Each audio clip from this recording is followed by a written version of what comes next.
Un autre sujet qui est très intéressant, c'est le traitement de la famille des parents de Superman.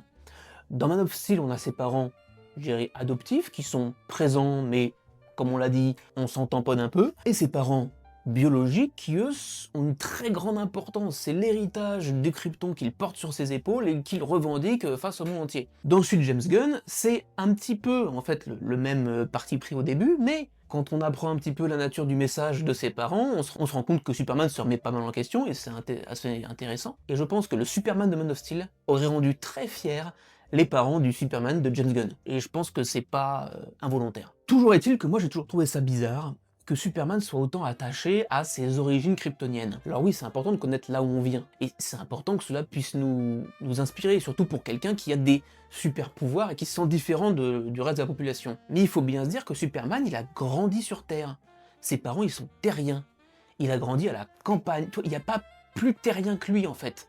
Alors oui, il a des super pouvoirs, mais lui, il veut juste des explications de savoir d'où ça vient, mais derrière, je dirais mentalement, c'est un terrien en fait. Et j'ai envie de dire, Krypton, c'est pas qu'il s'en fout, mais il s'en fiche un peu. Par rapport à la Terre, ça n'a rien à voir. Et c'est pour ça que c'est toujours un petit peu particulier quand Krypton passe un peu au premier plan et où c'est un petit peu tout l'héritage qu'il essaye de défendre. C'est pour ça que j'aime bien la fin du nouveau Superman, où en fait, eh ben, ses vrais parents, c'est pas ses parents kryptoniens, c'est ses parents sur Terre. Parce que c'est eux qui l'ont élevé, et c'est eux qui l'ont éduqué, et c'est leur fils. C'est pas du tout le fils de ses parents kryptoniens et des ambitions kryptoniennes qu'ils avaient.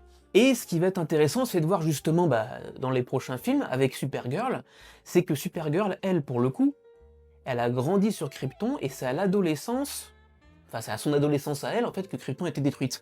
Donc il y a toute une partie de sa vie où elle a vécu sur Krypton, elle a connu des gens sur Krypton, et donc elle a un vrai arrachement. Et quand elle est sur Terre, elle a vraiment ce souvenir de Krypton. Et il y a une dualité entre le personnage de Superman et de Supergirl, entre lui qui vient de Krypton mais qui n'y connaît rien, et elle qui vient de Krypton et qui en fait est une vraie kryptonienne. Et dans certains des comics, c'est montré cette dualité-là. Et ça peut être super intéressant d'avoir ces deux visions, ces deux personnages comme ça qui interagissent à ce sujet.